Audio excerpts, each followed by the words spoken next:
Hi, everybody. Today I'm going to answer some listener questions about the housing market. People are asking about foreclosures, insider deals, and investing for first time home buyers. So if you're ready to take a walk on the wild side and learn the tricks of the game, let's do this.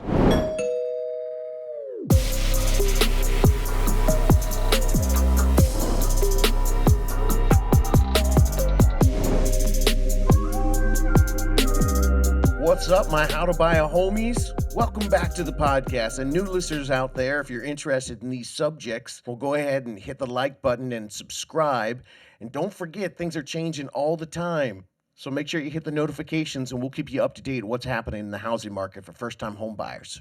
So today what I'm going to do is I'm going to answer questions from the listeners who have been here for a while, my How to Buy Homies, and it's another edition of the Reality Check podcast. I did one last time and it got some good feedback. I'm lying. It's not even out yet. I'm just making that up. I'm a terrible podcast host. Okay. The last episode I gave, it gave some reality checks, and I actually thought that it would be good for you guys to hear this stuff too. How do I take advantage of short sales or foreclosures? The other topic, how do I get an insider deal? And then we're going to talk about buying an investment home first because, you want to build an empire, right? Topic number one, how do I take advantage of short sales and foreclosures? Okay, first of all, totally with you, bro. Love that you're thinking outside the box, getting creative and not afraid of a little elbow grease and sweat equity on buying your first home. Stoked on that. Super cool. Now, let me completely burst your bubble.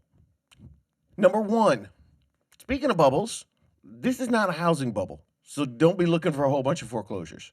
If you don't know what I'm talking about, go back and listen to the other episodes. They're the ones that in the title, it says the word bubble because I'm simple like that. I'm basic. And number two, foreclosures, they just don't exist in this market. Ta-da! That's your answer. That's the end of what I'm trying to tell you.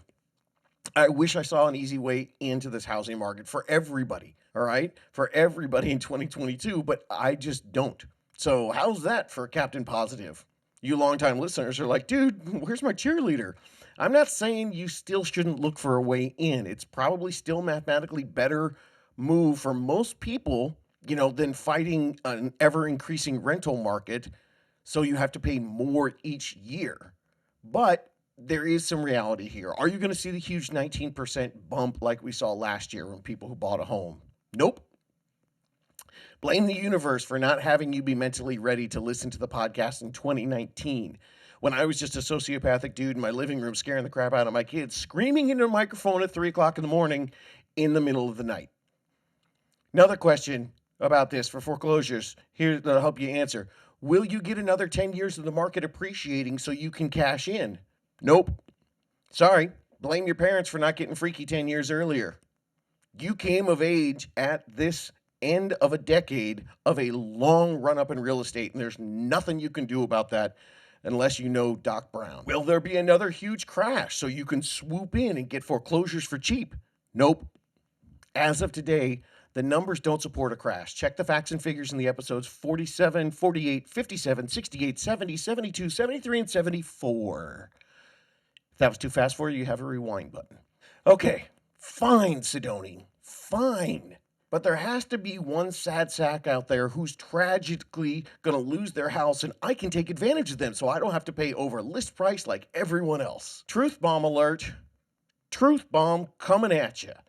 Time for some harsh reality with the emphasis on harsh. Don't hate me, I'm just the messenger. Do you think you're the only one out there who's thought of this? Do you think that if a home is a foreclosure, the bank's going to do a secret off-market sale that only you and your realtor know about? When every home out there is getting bid up, you don't think they're going to put it out there and get all the desperate buyers in there to try to get the most money they can? After all, they are a bank. And when they do list a fixer-upper, they're trying to recoup their loss. Suddenly that home appears on the market in 2022, and if it's less than an HGTV beauty that sold on the down the block for the last week, well, there were 50 people that didn't get that house. So how many of them are gladly going to fight for this house even if they don't do any fixing up to it and it looks like a fixer-upper? That's the reality of what's going on. There just isn't anything out there. And let me back up my nuclear truth bomb with some facts and data. Facts and data not ideas and philosophies I'm going to spew on the internet. I mentioned this to you before, and I will again now because I want the best for everyone out there. These are the Orange County numbers. I'll give you the updated numbers. Right now, where I live in Orange County, California, me and the housewives kicking it, there are currently 1,358 homes for sale. Now, the distressed homes, those are the ones that are foreclosures and short sales, they made up only 0.2% of all the listings. There are only 2 foreclosures and 1 short sale available to purchase in all of Orange County. 3 distressed homes on the active market out of 1,358. That's 0.2%. And last year, in the middle of the pandemic, when we really thought this was going to happen, yeah, there were only 6. So if my county represents, what's going on in the rest of the nation and Canada, which talking to all my folks, it is, then what are the odds of the 0.2% homes in your market matching your wants and your needs? And like I said before, it's still going to have a bidding war just like the beautiful turnkey flipper down the street. Okay, now let me get into the details of why you wish your parents had gotten freaky and conceived you 10 years earlier. Well, because 2011 was the best time in the last 25, 30 years to buy a home. I know, but hey, that's the facts. So hindsight's 2020. Oh, hindsight's 2020, yet the present is 2022. Ooh, fun with numbers. I am a goober. Because unfortunately, the crash of 2008 and 2011, when all those foreclosures hit, it's not happening again. I went back and I researched a whole bunch of articles that I read and I saved for the last 2 years on the potential foreclosure crisis and why it's not coming this time. Now, the first article I read was from March 19th, 2020. Anyone remember what was going on back then? This is direct from the article. Here we go. With all the havoc being caused by COVID-19, many are concerned we may see a new wave of foreclosures. Restaurants, airlines, hotels, and many other industries are furloughing workers or dramatically cutting their hours. Remember all that, gang? Without a job, many homeowners are wondering if they're going to be able to afford their mortgage payments. In spite of this, there are actually reasons we won't see a surge in the number of foreclosures like we did in the housing crash of 10 years ago. Here are just a few of those reasons. Now, this is back in 2020. These are the reasons they're giving you. March 19th, when the pandemic was just starting to shut things down. First thing is the government learned its lesson last time. The old crash happened, but what's happening now is what they said was during the previous housing crash, the government was slow to recognize the challenges of homeowners, and they waited too long to grant any relief. Today, action's being taken care of swiftly. Now, that was back in 2020. Just that week, they pumped out the mortgage forbearance. More about that in a little bit. The other thing that was a big difference was homeowners learned their lessons from last time. When the housing market was going strong in the early 2000s, I've told you this before, homeowners gained a tremendous amount of equity, and guess what they did? They began to tap in that equity using their homes like ATMs. It was insane. They were buying luxury items and putting it on their house, cars, jet skis, big vacations. And then when prices dips, many found themselves upside down. That's a negative equity situation where the mortgage is actually greater than the value of the home because they punched it all up by taking all the dollars out of the house and spending it on goofy stuff. So what happened then? Well, some people walked away, leaving the banks with no other option but to foreclose on the property. I've been screaming about this fact since 2011. This is what I think is one of the biggest reasons for the crash that happened back in 2008, and it is not happening today. From 2005 to 2007, homeowners cashed out $824 billion worth from home equity refinancing. From 2017 to 2020, they cashed out only $232 billion, less than 1/3 of what we saw before the last crash. Now, at the time of the article that was written here in 2020, 37% of homes in America, they had no mortgage at all. And that was back in 2020. And 16% had 50% over equity. So even if prices dip, and again, most experts are not predicting that they will, most homeowners will still have vast amounts of value in their homes and won't walk away from that money. So that's what they wrote back in March 2020. Good times. Remember the shutdown? Whew. Tiger King. And sure, prices dipped a little bit in the early pandemic, but you know what? It freaking lasted only 8 weeks. Then things went up, and during 2020, we saw bidding wars happen. Now, they happen with people wearing gloves and masks and hazmat suits, and every single open house that I went into, there were Clorox white boxes that people bought in bulk at Costco. And people still, they fought through that and they started buying. And in 2021, prices jumped 19%. So all those people that were afraid about gonna lose their home, well, even if they lost their job, their home still went up 20% since 2020. And they were sitting there on a ton of equity. Equity cures everything, which is the reason why you're not going to be able to find as many foreclosures today. Now, I kept reading through everything, being the real estate nerd that I am, because I'm super, super sweet. I've got my laptop filled with all kinds of detailed real estate articles. And in the middle of 2020, I started to see more articles coming out, and then more as foreclosures and the government giving forbearance. And I've been watching this the whole time. And I've seriously seen, anywhere from 50 to 100 different articles on this stuff. And they pretty much are all saying the same thing about forbearance. If you don't know what forbearance is the government basically telling people, don't worry about it. You don't have to pay your payment. Now, this is the thing that everyone thinks. All the smarty pants out there telling you there's going to be a bunch of foreclosures. This is the reason why.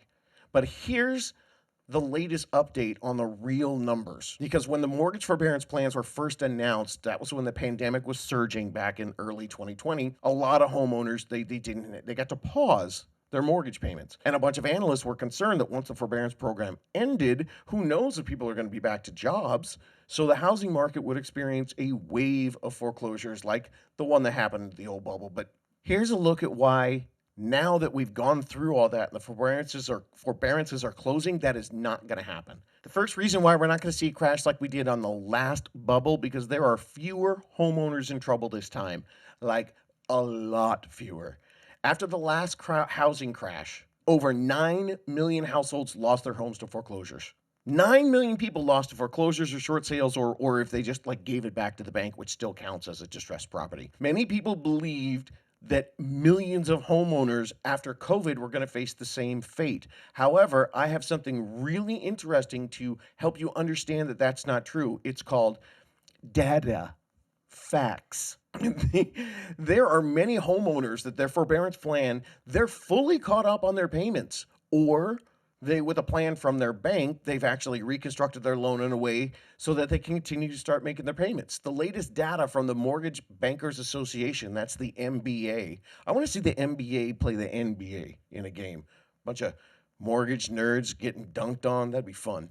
Anyway, the MBA studies, this is how people exited the forbearance program, starting all the way back in June. Back in June 2020, people were already getting out of the program. Here are the findings. Number one, although a lot of people projected that 30% of all mortgage holders were going to enter the forbearance program, in reality, only 8.5% of the entire nation entered into this forbearance program where they put a pause on their payments. And coming to the end of 2021 and into 2022, there's still only 2.2% left. Okay, so what happened to all the people? Now, it was only 8.5% of the country, but what happened to all the people that came in and are no longer in the program, because we're all the way down to 2.2? Well, here's the math. 36% left the program, paid in full, with 6.9% of those people actually paying off their loan in full. So they're free and clear, no more loan. But 38.6% of the people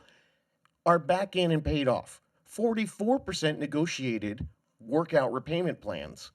And that means, a bunch of them received loan deferments or a loan modification or getting an entire repayment plan. And 16.8% of the people left the program still in trouble without a loss mitigation in place. But most of them, they have the equity on their home.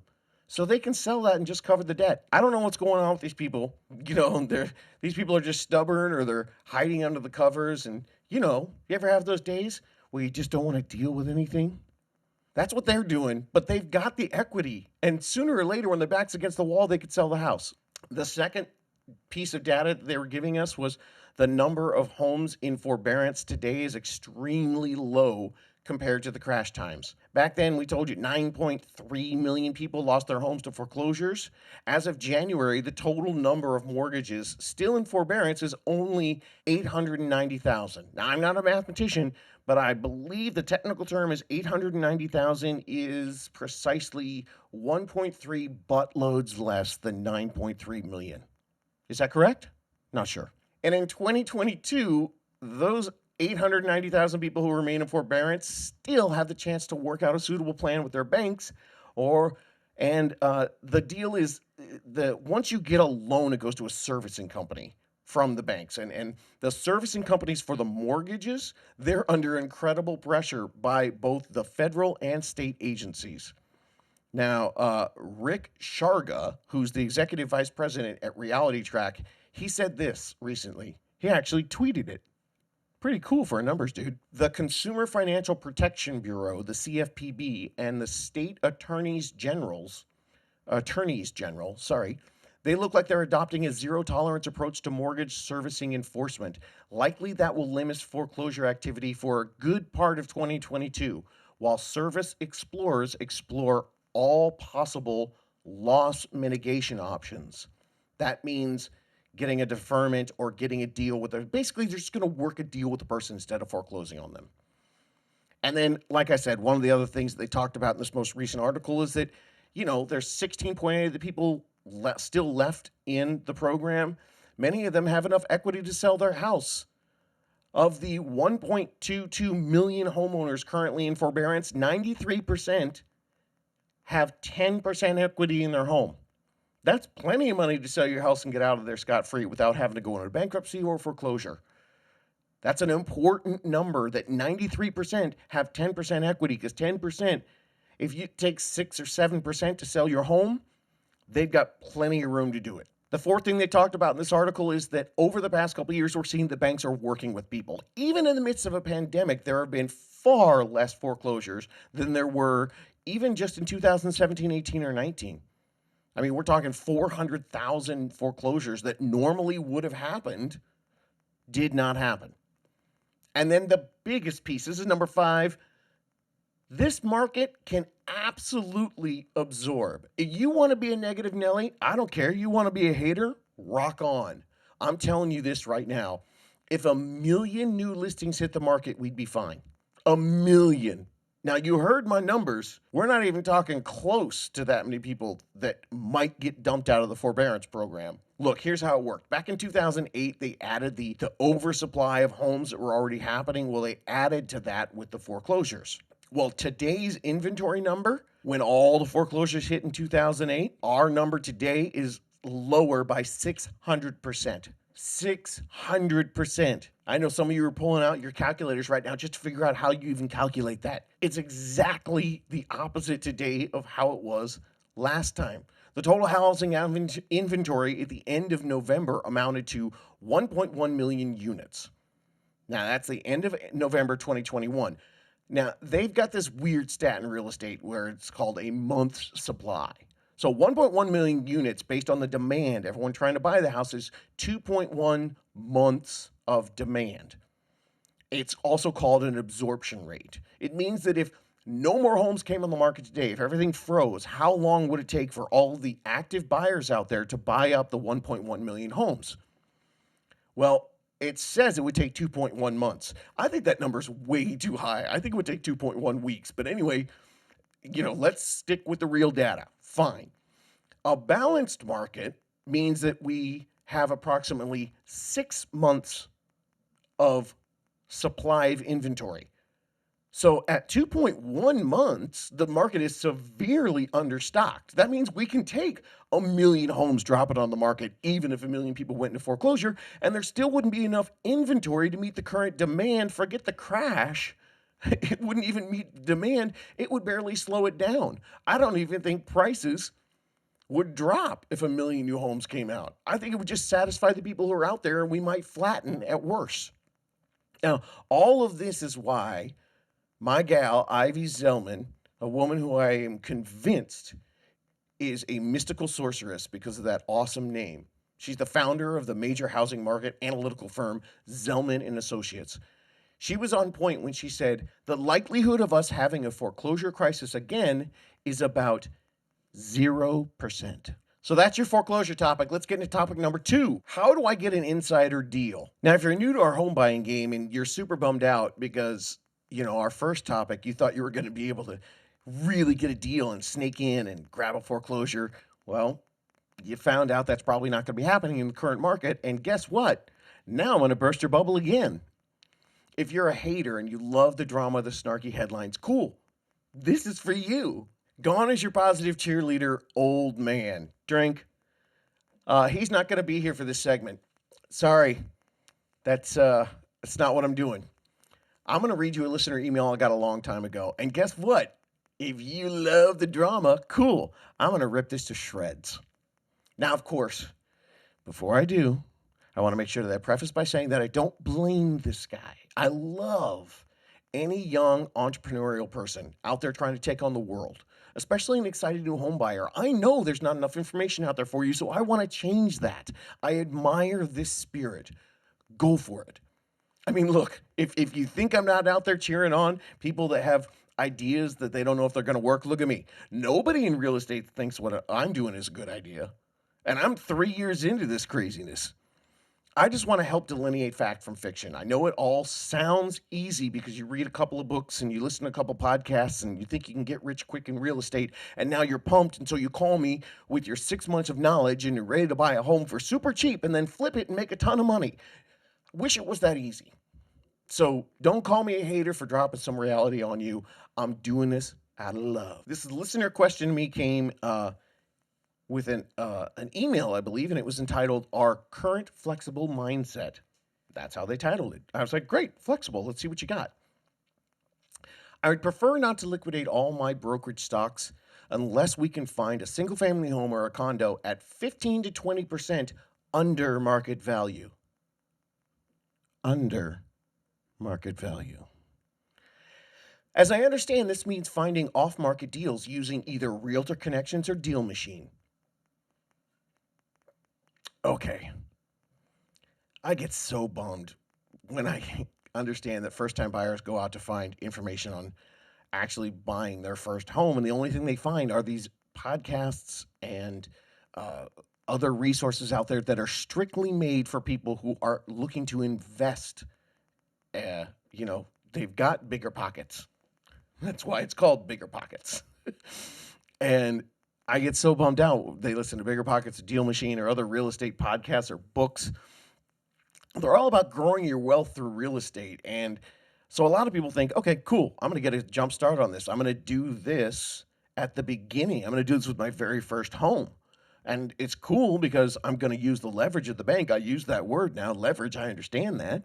And I'm going to start with a low down payment. It's an easy way to start building wealth through buying my first piece of property, my home. Okay, this is far more complex than it seems. And to do this, you have to have an investor mindset. And that mindset is predicated on not all deals work out for investors. And in this case, your first deal, which you have to be able to walk away from, or even worse, have to be able to get into and then be able to have it go sour, well, that's going to suck if that's the place where you live.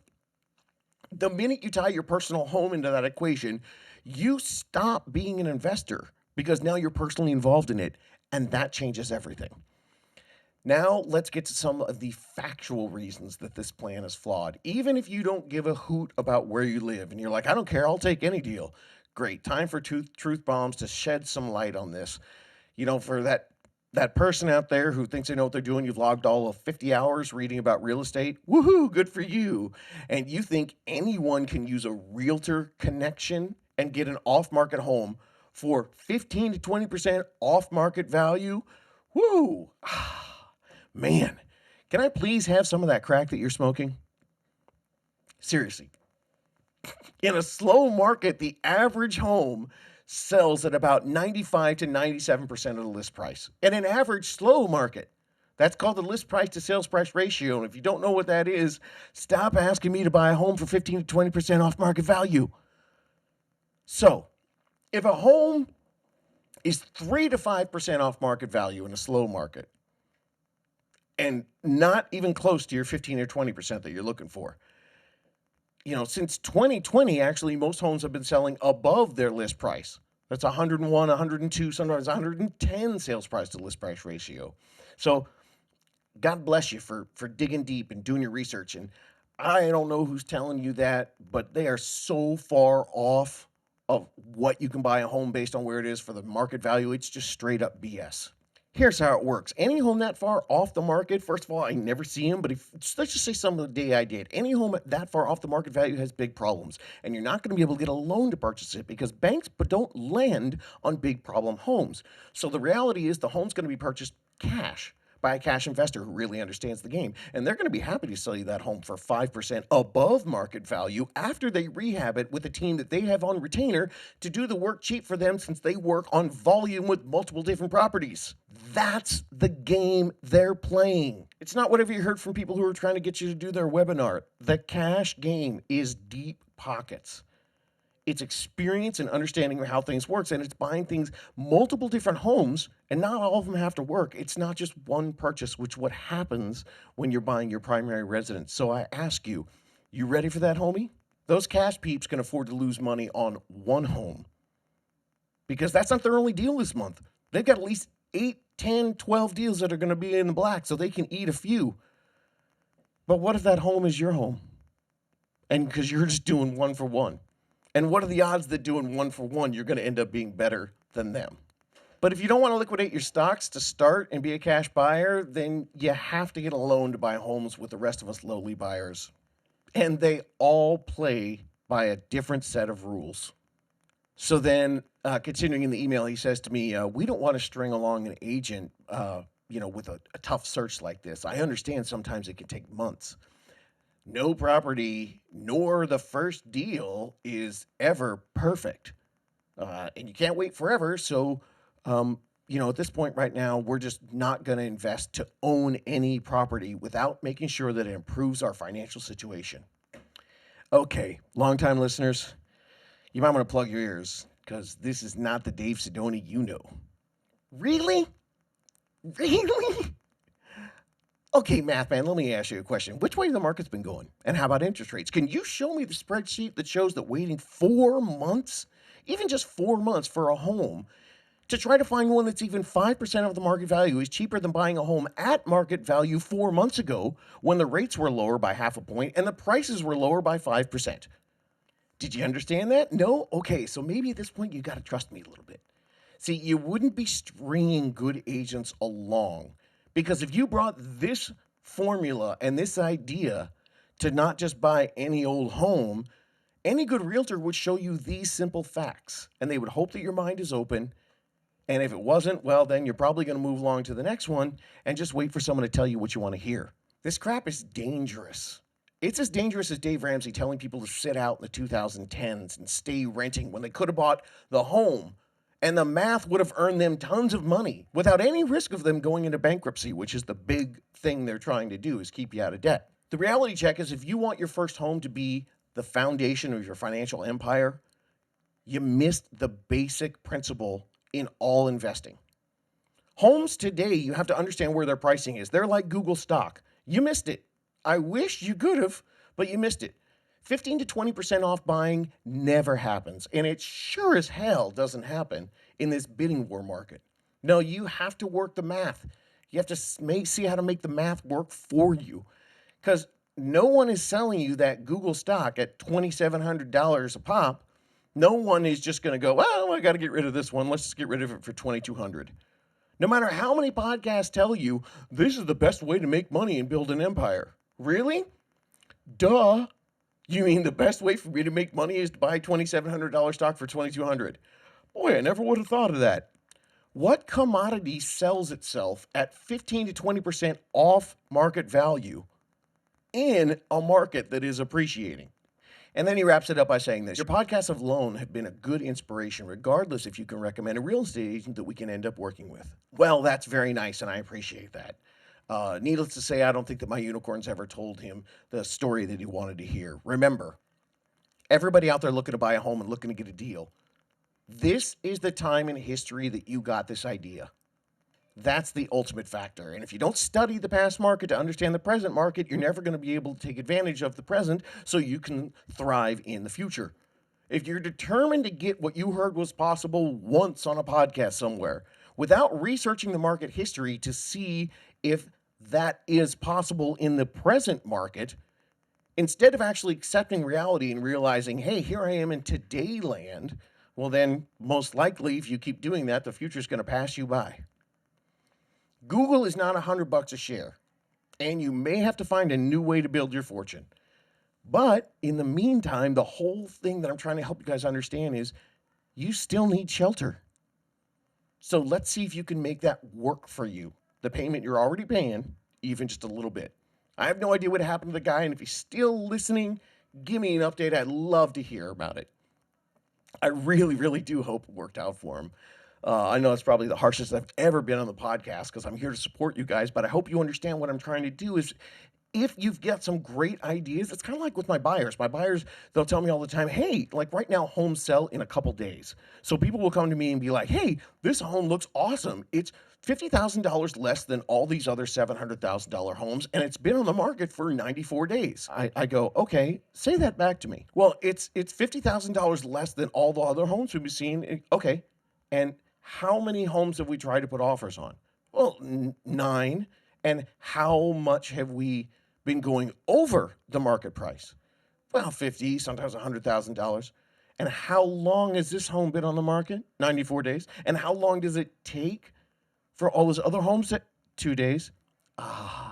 See, you come in with these great questions and great ideas, but once you get into what's actually going on, you're going to be able to see red flags from a mile away. Okay, topic number 3, investing first, then buying your own home. Now, this is kind of on the same topic here, but this is a little different because people are coming in, they're trying to ask a safe way for them to start to build their wealth. They just want to start it with their own home first. Okay, here's the listener email. Thank you. I'm new to this and I've only listened to a handful of your episodes. I'm sure that some of the questions I have for you are probably going to be answered if I took a little more time listening, but I figured you're so forward about telling people to reach out to you. I figured I'd just email you my situation and see if you could guide me some. Totally down with that. And this was great. I got to answer him. Now, hopefully, other people listening are thinking about using their home as a first time, as an investment, their first home property. You can use this information. Now we get to the heart of the matter. Listen to what he says. He says, where I live is expensive and I don't foresee myself being able to buy here anytime soon. Sound familiar, anyone? Yeah. While I would very much like to buy a home someday, I think for the current situation, the smartest move for me financially would be to buy a home somewhere else, out of state, where I can buy with my current income. I'm most interested in buying an investment property and have some questions about that option. Before I go further with any questions, I also want to bring up that I'm open to the idea of relocating in order to get whatever advantages I can as far as down payments and loans. I'm under the impression that if I live in a place I'm buying, I can get a lower down payment and maybe better loans, but I'm not sure if that applies to multi-units. I'd like to buy a multi-unit, a duplex, and a couple of questions right off the bat. Number 1, do you need 20% down for an investment property? Number 2, do you lose any advantages you might have as a first-time home buyer if you're buying an investment property? And number 3, is buying a multi-unit considered an investment property even if you live in one of those units? So what I told him was, as far as buying an investment property that you live in, love that idea because that's great because you can buy them without having to put the full 20% down. If you're buying a duplex, a triplex, or a fourplex, you can get into one of those and you can still take advantage of the low down payment options that are open to first-time home buyers. And yes, it's not going to affect how you're going in. There will be a little bit of stuff that's going to happen with the approval based on the rental and the rental history. But in general, you can still get in for a lower down payment as long as if you're approved to buy something in that price range. And it is considered, it's kind of a hybrid. Yes, it's considered an investment property, but you still are able, if you're buying it yourself, to be able to take advantage of the lower first-time buyer or just general lower down payment programs. But one of the things that I tell people if they're not thinking about living in the home, because I get a lot of, so that was my answer to that guy. But some people, they say, I want to buy my own investment property first before I buy my own property. Now, that is where I get into a little different area. I get that question often from first time buyers because they hear about real estate investing and they think it's too expensive where they are, and they got FOMO, so they just want to go out and buy a home someplace else and rent it out. And a lot of times, in my humble opinion, your best bet is to keep saving and secure for your own home purchase as the foundation of your real estate investing. It's the advice that I give everybody. Now, I've learned that investing can sound like a simple way to build your wealth. And people out there, especially people trying to sell you something, they're going to, tell you that it's easy. But remember, there's one key formula that most people don't talk to you about in the equation of buying investment properties. If you buy an investment property and you don't own a property yourself, you might make some money every month. But what about the rent that you're still throwing away? There's tons of math to consider if you want to buy an investment property first before you buy your property. So I'm only going to skim the basics because there is so much more to it. My podcast doesn't talk about buying investment homes instead of owning because it's very complex and it's totally different for each person. And my goal is to help people take advantage of the thing that they're already going to buy anyway. That doesn't mean that I can't explain it. Don't think I can't. I just know from experience that for the majority of first-time home buyers, the complex math usually works in your favor when you secure your own property first and eliminate your largest monthly expense of renting. And you convert that into a mortgage, which, by the way, is a safe, historically proven long-term high, well, no, it's more of an average return on your investment. Low to average, 3 to 4%. Now, if that doesn't make any sense to you, then I feel confident and ethically comfortable saying to you, I'm not going to go any more into this because trust me, I know what I'm talking about. Fine, I lied. I'll give you a little more. If that does make sense to you and you don't just want to trust me on this one and you think your numbers are better investing as opposed to getting in your own house, here's some basic math for you. These are things that my friends, a lot of people I work with at Disneyland who are young first-time home buyers, especially the tech dudes who have nothing to do but sit around in between shows and research crap. They literally come to me with this and they tell me, I heard about this guy. He's buying property in this place for this, and this is his numbers.